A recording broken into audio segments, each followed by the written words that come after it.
Hi, everyone. Pleased to see you all again. Well, I know you can see me. I can't see you.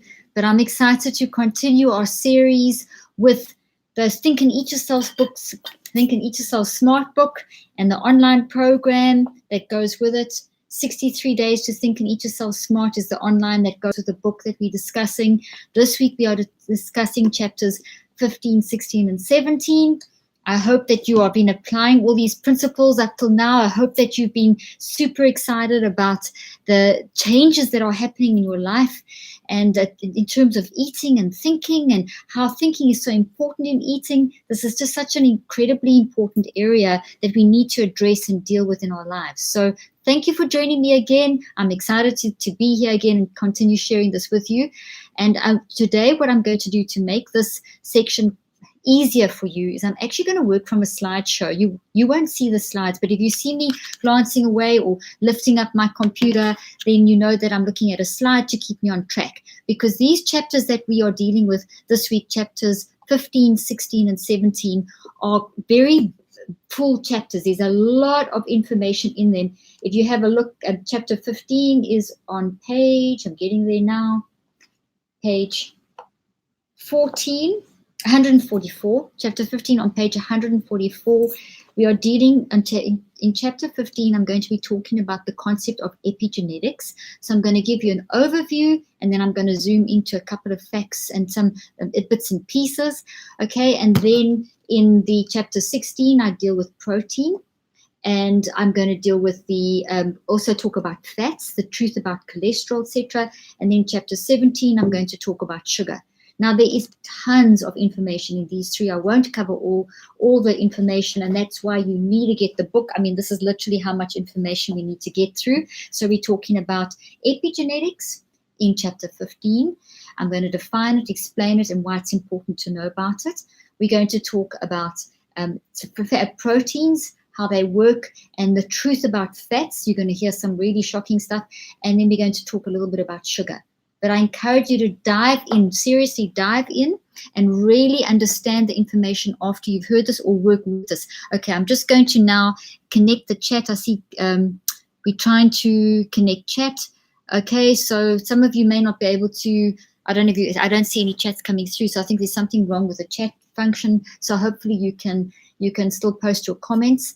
Let me just quickly check this, see if anyone's connected. Okay, hopefully people will be able to get the chat function going and I'll be able to see you chatting. But in the meantime, I'm still going to carry on teaching you because I know you're out there. Thank you for all of the thousands that have been joining us. It's been absolutely amazing how many thousands of you have joined us on this mental health workshop initiative that I have had going this year, or mental health makeover. Each month we've been studying a book, and we've studied The Perfect You over January. We studied Think, Learn, Succeed over February and March. And now over April and May, we're studying Think, Learn, Succeed. And Think and Eat Yourself Smart. So it's really been a fantastic journey. We've had honestly thousands upon thousands upon thousands that have joined us. It's like close to over a total, it's close to 100,000 people that have joined us on this book club. And I'm so thrilled about the fact that you're taking this into your own hands and really improving the way that you are functioning and how your life is working, which is just so fantastic. Okay, so let's dive in and talk first of all about epigenetics. So this is page 144, chapter 15, and there's a lot of science in here. Once again, lots of references and things. So what is epigenetics? Okay, epi means over and above, and then genetics is obviously genetics. So epigenetics is any signal that affects how your genes function. And they like switches on a chemical level.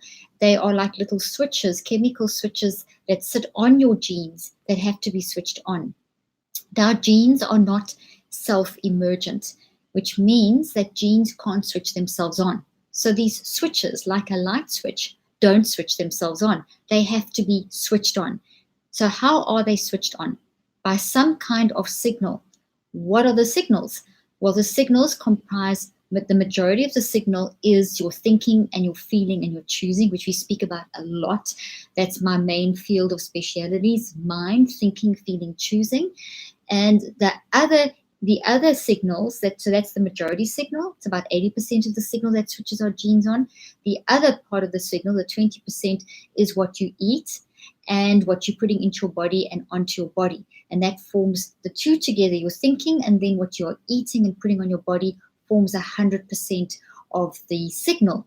Okay, so that switches your genes on. Now, genes switch on to keep you alive. You have 75 to 100 trillion cells in your brain and your body, and that cells function, the functionality of the cells is based on our genes expressing and making what our body needs, including the memories that we build. So you building memories is also based upon how you are thinking, what you're eating, that influences the effectiveness of your memory formation.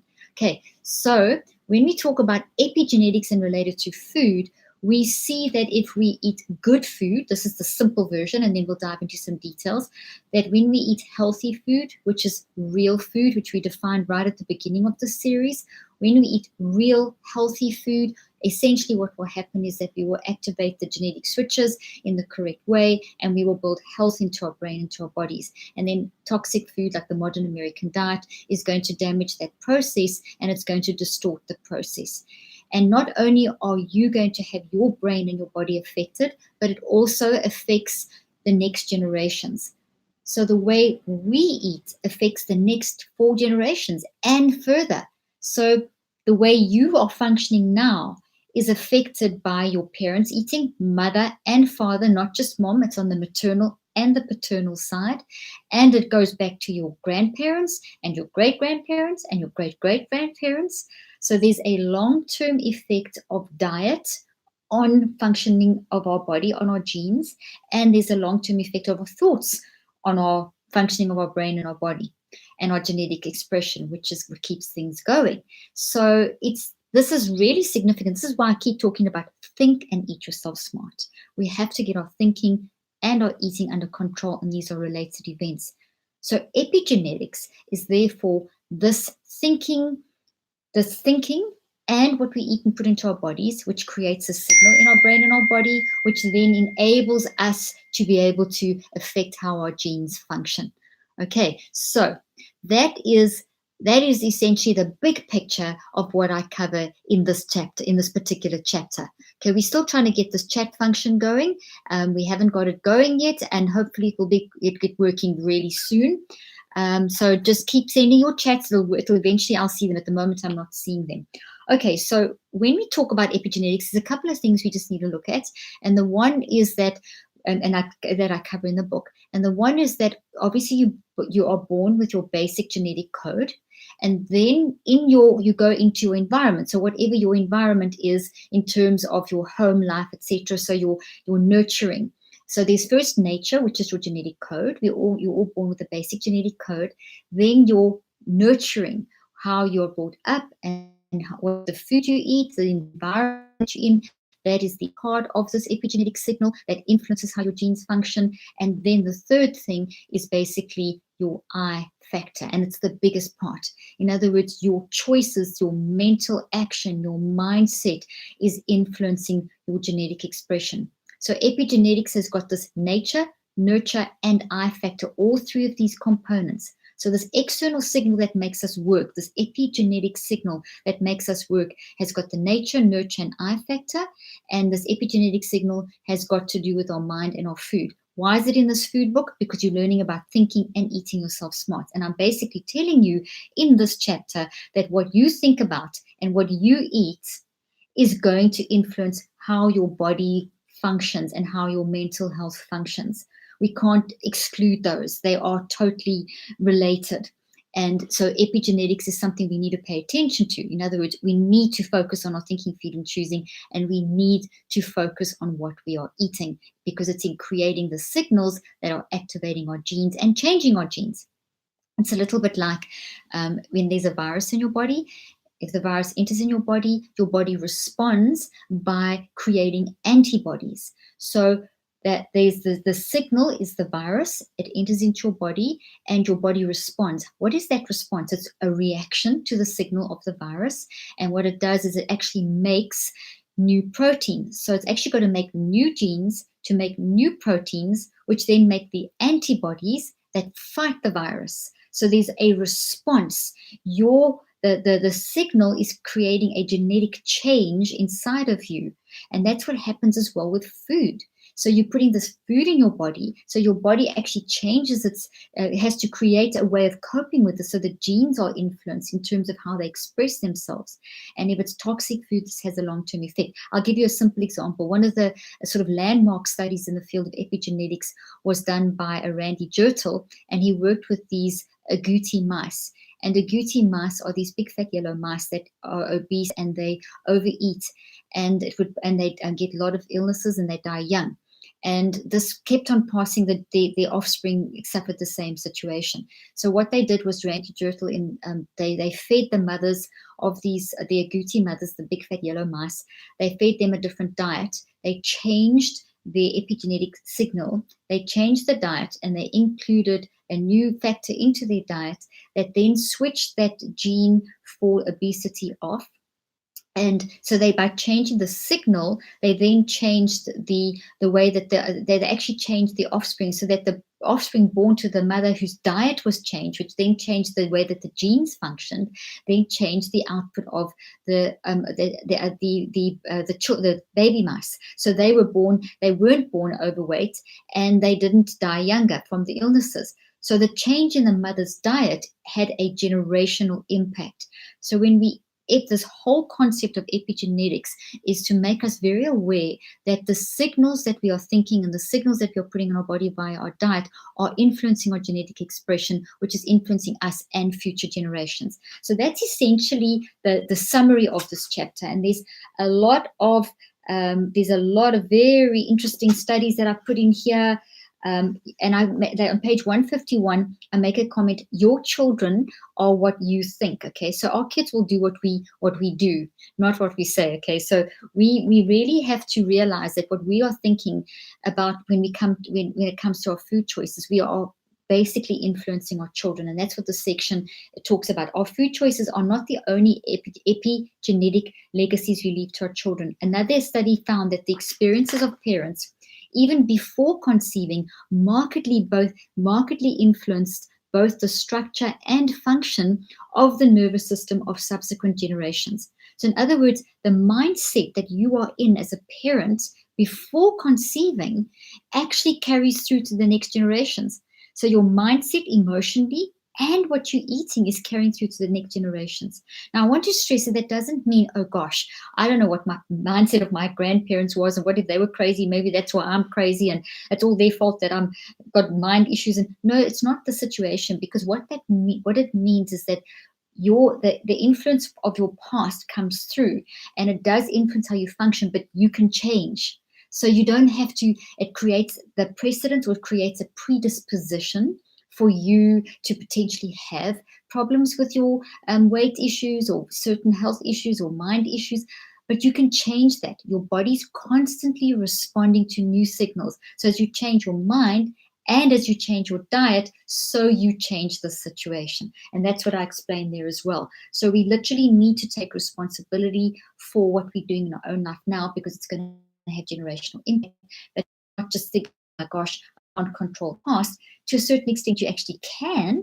You can change the influence of the past on your future, because you can change the way you think and you can change your diet, which then changes your genetic expression and then passes a legacy to the future, which is excellent. Okay, so that's what that chapter is about. Super interesting stuff, super interesting and important to help us understand how important it is to be responsible about what we are thinking. Okay, so now we're going to go to chapter 17, and I want to just get to the correct points here. Okay. Right. Chapter 16. I'm going to glance away from time to time at my slideshow to keep me on track, because this chapter is full of stuff. So we go on chapter 16, page 154, the whole beef and nothing but the beef. So when we come to talking about protein, and I link the chapters, I link chapter 15 and 16, and I'm just going to read the little paragraph. What do epigenetic food choices look like in our everyday lives? So here we're talking about epigenetics, and epigenetics is the signals from outside that change how we function physically and mentally. And those signals include our thinking and our food that we put into our brain and our body, and the things that we put onto our body, the chemicals and face creams and the chemicals we're exposed to. So those are all combination of the epigenetic factors, mind plus physical substances, okay? So what do epigenetic food choices, in other words, the choices I make about my food that I put into my body create a signal that influences my genes, okay? What do epigenetic food choices look like in our everyday lives? So in this chapter, I'm going to explore protein, fat, and cholesterol. Okay, chapter 17, we'll look at sugar in terms of epigenetic food choices, okay? And then 18, next week, I'm going to discuss wheat and gluten. So in other words, food that we put in our body is influencing us. Now we're going to look at how protein epigenetically influences our functioning. So let's begin with protein. Now, maybe you can remember at school, you learned about protein being building blocks in your body. Proteins are made of amino acids and fat, and they have a little fat component added to them. And so you've got proteins, which are building blocks, and they are there for growth and development. So they're good. They're what we call anabolic. They are growing, growth and protection and development. Okay, great stuff that proteins do. And they're broken down into amino acids and into fats. And a protein, and proteins that are, there's different types of proteins, and proteins play a role in like everything. Okay, so let's have a quick read. Your brain thrives on good quality protein sources, and proteins are everywhere. So on the top of page 155, I talk about the fact that we have, listen to this, amazing, 8 billion proteins per cell. I didn't make a mistake. We have 8 billion proteins per cell. Okay, so proteins, for example, proteins called hemoglobins are in your blood, and they carry oxygen, okay, and that reddens the blood. So that's a protein in your blood. Hemoglobins are proteins in your blood. The enzymes that digest our food are made of proteins. Proteins produce the energy needed for life. When fats, and carbohydrates are in short supply, proteins and steroids form hormones which regulate the delicate chemical balance in our brain and our bodies. Our chromosomes have proteins. Our chromosomes have proteins in their structures. Protein is like a vehicle that drives fat and cholesterol through the body. To say that protein is important is an understatement. Okay, we got to have our protein. We've got to get it from the correct sources, because if we don't get it from the correct sources, we won't get the correct balance of amino acids that we need. So proteins, in simple, this chapter goes into a lot of detail. So in a simple overview of this chapter, basically your proteins, you are made of amino acids and fats, and there are 20 amino acids that we need, and basically 12 we make, but 8 we have to get from our food. And if we don't get those 8 from our food, the other 12 don't work. Well, we can't make them properly. So we have to eat properly in order to get the 20 that we need. And if we don't get those 20, we're going to have a major problem in growth and development, which is going to affect our mental health and our physical health, and increase our vulnerability to disease and concentration and learning and all that kind of stuff. Okay, so we know that real food, so that's the happy cows through the pasture-raised animals, the grass-fed, pasture-raised chicken, the eggs from pasture-raised chickens. Then the other protein sources of the lentils and all that kind of thing. So many different protein sources. They need to be chemical-free, hormone-free. In other words, real food. So when you're getting your protein from a real food source, you are getting it in a wired for love format, so it matches your wired for love design of your brain and your body, and you are getting the right amount of amino acids so that you can build the protein, so that you can have the hormones that you need for life, that you can functioning like they should, that you've got the enzymes to digest the food, that you've got the building blocks of all the cells that you need in your body. I mean, there's 8 billion proteins per cell. So if we're not getting enough protein and we don't get enough to make these things that our cells need, the proteins in our cells, it's going to affect how we're functioning. So it's very important that we do get our protein sources and sufficient protein, and the lack of sufficient protein causes all kinds of problems. Okay, so on page 155, I talk about your brain on protein, And I talk about your brain thrives on good quality protein sources. It needs protein for neurotransmitters to work. And basically, I'm just jumping over here. Neurotransmitters help the different neurons of the brain, neurons of the brain, to communicate with each other. Adrenaline, noradrenaline, dopamine are made from amino acid tyrosine, and these neurotransmitters make you feel good. GABA comes from the amino acid glutamate, which basically calms you down. And anyway, so I'm going to give you a lot of information about how the neurotransmitters of the brain are made of protein, and they're helping you focus and concentrate and calm down and all these things. So if you're not getting sufficient good protein, these things are not going to be made properly, and you're going to have a lack of them in your brain and your body, which will affect your mental health. And this is why diet is very closely related as well to mental health. So neurotransmitters, for example, carry messages across synapses, which is very important for focus and concentration and part of the memory building process. So if we don't have enough proteins, it affects the neurotransmitter action, which does affect our processing and our thinking. And it affects how the brain can receive all the quantum energy from our thinking, feeling, and choosing. So what I'm essentially saying is that proteins create healthy brain substance, and that your mind can work through it. Get your brain into a healthy state so that your mind can work through this, and all the things that are supposed to happen in your brain and your body will happen like they should. A deficiency in amino acids can affect your ability to hold a conversation. That's how direct it is. You need amino acids from proteins, from diet, and to make sure that you get the 8 essential and the other, and to facilitate the 12 other that you need to get the 20 that you need. You need all of that in order to have a decent conversation, to be able to process information. So, everything is so interlinked and interrelated. Okay, so a deficiency of good quality proteins in your diet can result in major mental health issues. It's not the only thing. Remember, there's never one thing that contributes to a problem. It's always a combination. And this is why in everything I try to approach it from a very holistic approach to teach you. I know it's a lot of knowledge, and that's why you study this over time. And that's why I've got Think and Eat Yourself Smart, the online program that takes little bits and pieces and breaks it down. And we've got a workbook, and we're creating a DVD, and you've got these online videos, and it's going to take time. But in learning this stuff, as I always tell you, you're getting knowledge and you're increasing your intelligence. So by listening, by learning all this new information, you are increasing your intelligence, and you're getting healthy, and you're reaching your ideal body weight, and you're improving memory and brain function and conversations and learning and processing and mental health. So there's multiple benefits in joining me on this journey. Don't forget, there's still a coupon code on this book, and you can still get it at a great price.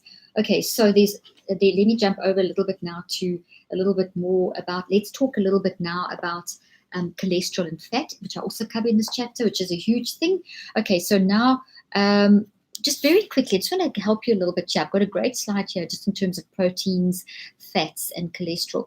We get things called macronutrients, and those are carbs, proteins, and fats. And then you get micronutrients, and those are your vitamins and your minerals and your phytonutrients. Okay, so everything works together. So we can never try and say, okay, you can't just look at one thing. You've got to look at the relationship between the macro and the micro and micro. Macro being your proteins and your fats, your micro being your vitamins and your minerals and your phytonutrients. Everything plays a role.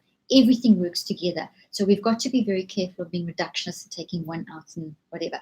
Okay, so I want to now jump to the truth about protein, about fats. Give me 1 second here. Okay, so we hear so much about, and this is complicated stuff. So I'm going to simplify this, and I encourage you, read the book, okay, and really understand this. But the big picture is that we are told that saturated fat causes heart disease. And that's a song that has been sung for so many years.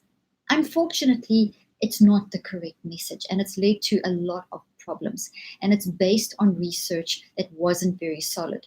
And it's part of the food recommendations, which aren't always accurate, which is something you'll see I speak about a lot in this book, and that we need to be careful of. And that's why it's so important for you to get knowledge. Knowledge is power. You need to know the truth about things. And that's why I write the books that I do, to help you. Okay, so basically we get something called the lipid hypothesis, which is a medical idea, and I stress idea. Okay, not a proven, substantiated, scientific, valid hypothesis. I mean, research. Okay, and it's an idea regarding a link between blood cholesterol and the occurrence of heart disease. So basically, what it says, and this comes from a summary from 1976, that it's a measure that, so the lipid hypothesis is a measure that is used to lower plasma lipids in patients with hyperlipidemia, which leads to reductions in new events of coronary heart disease. You mouthful. What does it mean? More concisely, they're saying if you decrease your blood cholesterol, if you decrease the cholesterol in your blood, and there's two types of cholesterol, we'll talk about that now, then it's going to reduce coronary heart disease. That is wrong. Okay? It's not correct. Okay, so we've got to understand why this is not actually the truth. Two types of cholesterol, LDL and HDL. LDL stands for LDL cholesterol is a lipoprotein that carries cholesterol to the cells. We have to have cholesterol in our cells for multiple functions. You have to have cholesterol in your brain for multiple functions. You can't function without cholesterol. Cholesterol can get damaged, and it's damaged cholesterol that's bad for us. How does it get damaged? Bad thinking, bad eating causes cholesterol to get damaged, causes oxidation and buildup in our and forms plaques in our arteries, and that can lead to heart disease. So it's not that cholesterol is bad, it's actually what has been done to food that damages the cholesterol, and then that damaged cholesterol damages, when we eat it, damages us, and then when we are eating a combination of the wrong foods and we're thinking in the wrong way, that also damages the cholesterol. And so instead of it doing what it's supposed to do, it can't do that properly. So LDL takes the cholesterol to it carries the cholesterol to the cells of the body, and HDL carries it away. And there's this fine balance that occurs until we mess it up with our thinking and toxic eating. Okay, so neither are intrinsically unhealthy. Cholesterol also will be at the site of damage. When our body's damaged in any way, our body sends out cholesterol to facilitate in the healing process. So very often when we see damage to arteries and the heart, etc., we see lots of cholesterol there. It's not necessarily that the cholesterol caused the problem. It's a reaction that the body's trying to protect, and there was maybe too much cholesterol and it got oxidized, and that contributed to the damage. But it wasn't the cholesterol being a causative link. It was part of the whole problem. Okay, so cholesterol is made by the liver. So if you're eating a lot of meat with cholesterol in it, your liver just then reduces its production. So it keeps a balance. So the liver makes cholesterol. When you're eating meat containing cholesterol and so on, then the liver just reduces its production to always keep the right cholesterol levels in the blood. So eating meat does not increase cholesterol levels. So one of the major flaws of the cholesterol heart disease hypothesis is that cholesterol at the site of damage means it caused the damage, which is what I mentioned is incorrect. Okay, so an accident in your body from something like eating the wrong food, thinking in the wrong way, so you call that like an accident, prevents the cholesterol from getting to the cells and taking cholesterol to the cells and then removing cholesterol. So that process is interrupted. Then it kind of hangs around in your body and it gets oxidized, and that can contribute to the buildup of basically plaque in the blood vessels. Okay, so that means that the toxic epigenetic environment of incorrect thinking or correct food choices, or both, created that epigenetic signal that created the accident, and that then it didn't allow cholesterol to do what it was supposed to do. So vitamins and antioxidants can lower cholesterol, but that doesn't mean the cholesterol was bad.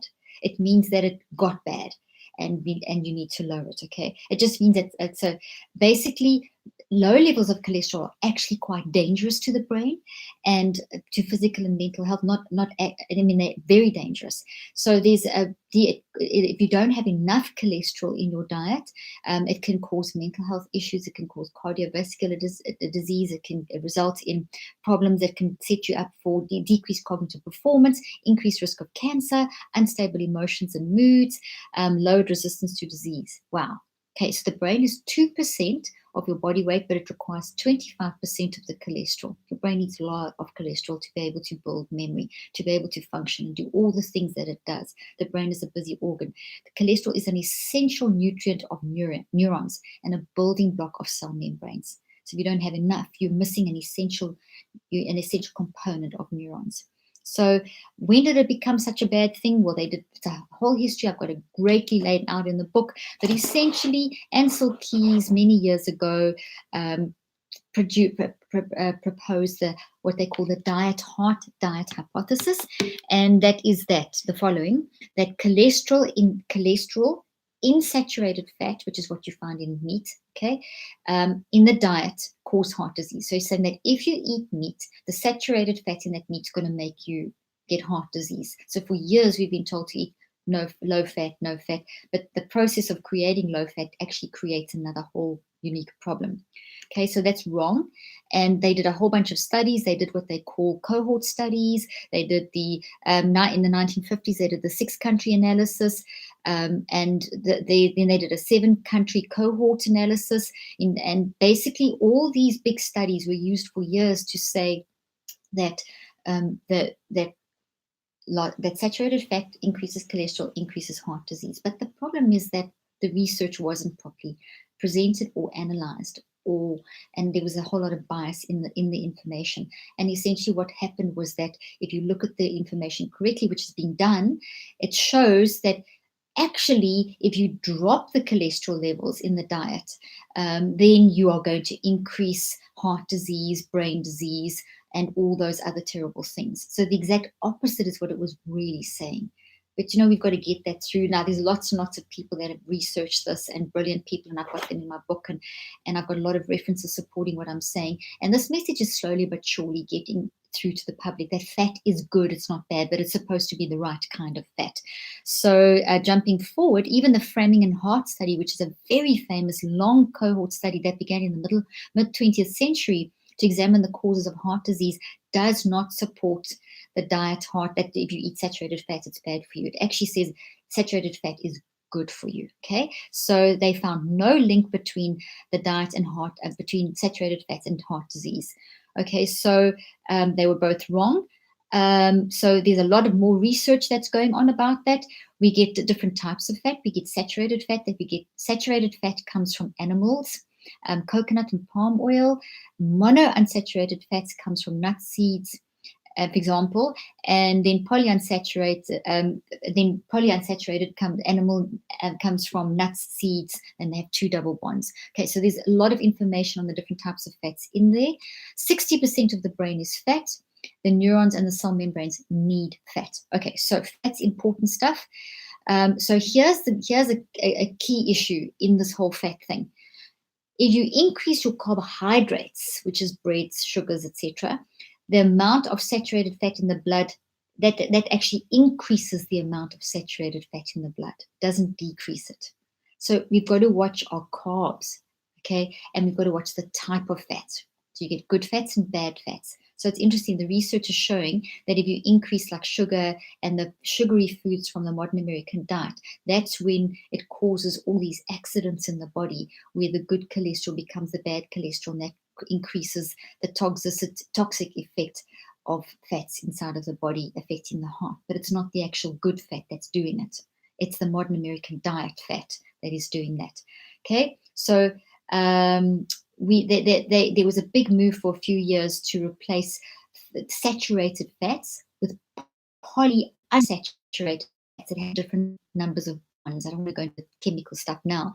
And so for years people were encouraged to eat things like margarine, which was less polyunsaturated fats and it was more heart friendly. And this was incorrect. It was terrible. What the research showed was that actually increased the chance of heart disease and even increased the chance of cancer. What was it? It was things polyunsaturated fats, increasing that. They're called PUFAs. Okay, so in 2012, a Cochrane study was done to show that they found no effect of reducing saturated fats and mortality on cardiovascular disease. So all this is saying that good fats are good for you. We've been told the wrong thing. We need to eat fats. What are good fats? Good fats are fats that are not heated. As soon as you heat fat, it becomes a trans fat. And when it's a trans fat, like in margarines, any kind of heated fat, that is going to cause major damage in your body. That is not healthy. That heated fat has oxidized. That causes plaque buildup. That comes, and in the modern American diet is filled with trans fats, filled with bad fats that will damage your brain and your body. Real food, the cow wandering through the fields, the happy cows and the happy chickens, that the proteins coming from that is very, very important. It is healthy for your body. It's healthy for your brain and your body. Okay, so there is a lot of more information on fats as well. And there's so many points, but I just want to raise one more point here, and that is that we've got to just be careful of the amount of muscle meat, like the steaks and things that we eat. We should also eat more organ meat, because things like your muscle meat, if you have too much, can affect your B12 levels and does a lot of different things. It causes a certain type of amino acid to be released that if it's in you eat too much of it. It's always about balance. If you eat too much muscle meat, even if it's grass-fed, it increases your homocysteine levels because of an increase in another type of amino acid. And if you've got too much, it creates homocysteine levels as it's like a side toxic waste. And homocysteine increases your vulnerability to disease. Homocysteine levels also increase with toxic thinking. Okay, part of the clinical trials that I'm doing now are looking at also homocysteine levels in terms of thinking. But it also can come from many different things. One of the sources is too much muscle meat. And the B12 all gets used up to try and balance and get rid of the homocysteine, but now your body hasn't got enough B12.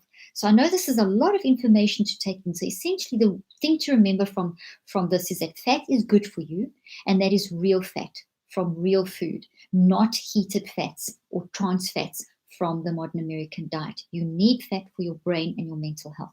Okay, so let's move on now to sugar, and let's have a look. Okay, I've got now sugar is the sugar healthy. You get good sugar and bad sugar. Once again, good and the bad. So it's not the like sugar in the sugar cane that God has given us and honey and fruit. This is good sugar, okay? It's when it's fruit that's not grown on an ivy of chemicals, when it's real fruit, organic, sustainable, farm to table, when it's honey that's also produced, that the honey, the bees haven't had access to plants with chemicals and so on. So this is very important that it's real food sugar.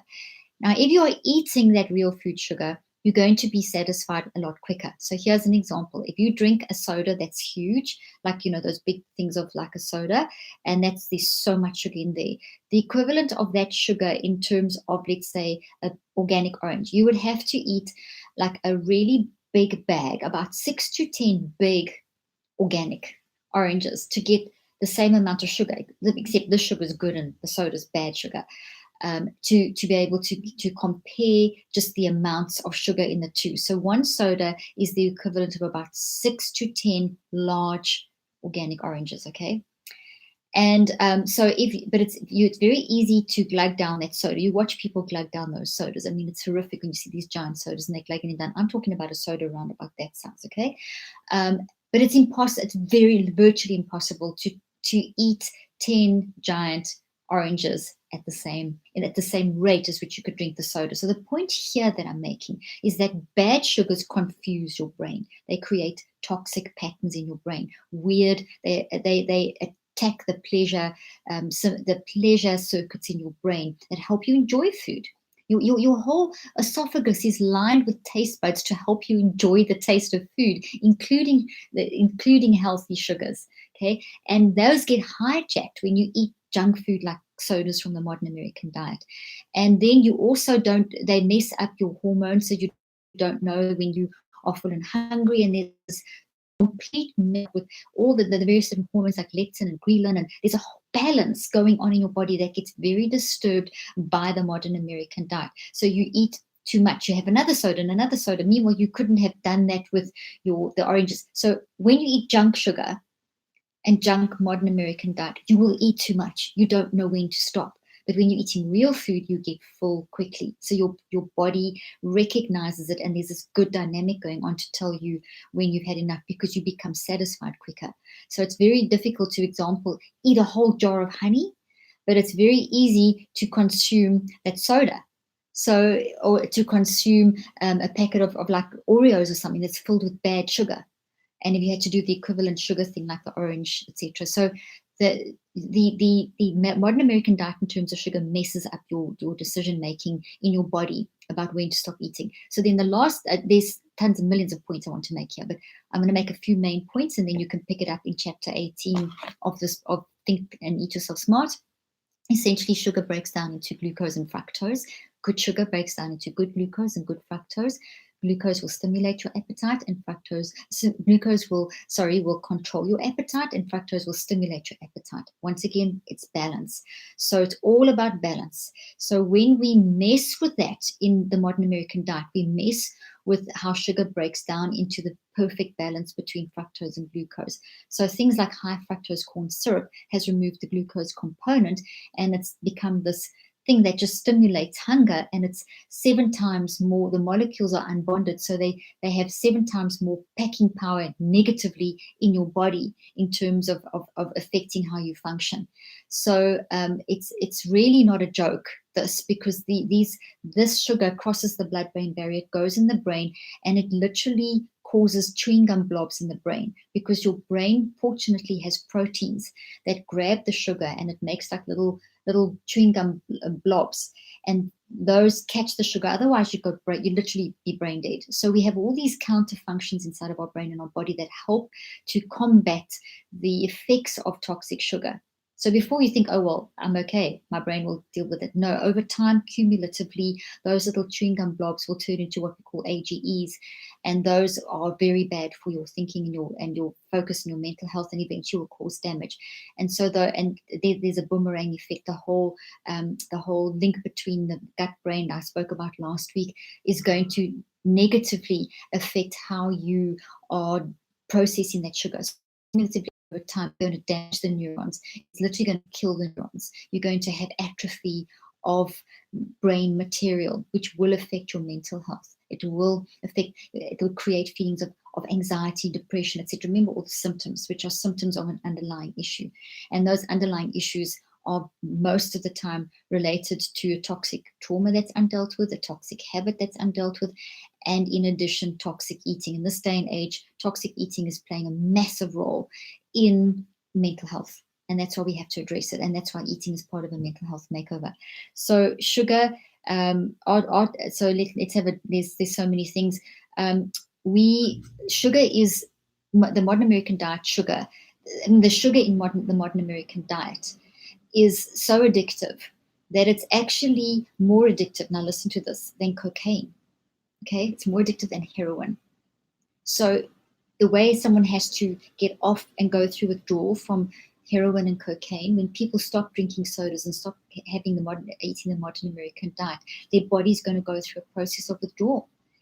And that, so our kids that are going on this junk food, we are creating toxic addictions in their brain. When they stop them, they're going to get headaches, and besides the fact that they're already there's weight issues, fatty liver disease, cardiovascular, all these links that have already been set up and everything. There's so much research showing that we are actually creating this toxic addiction.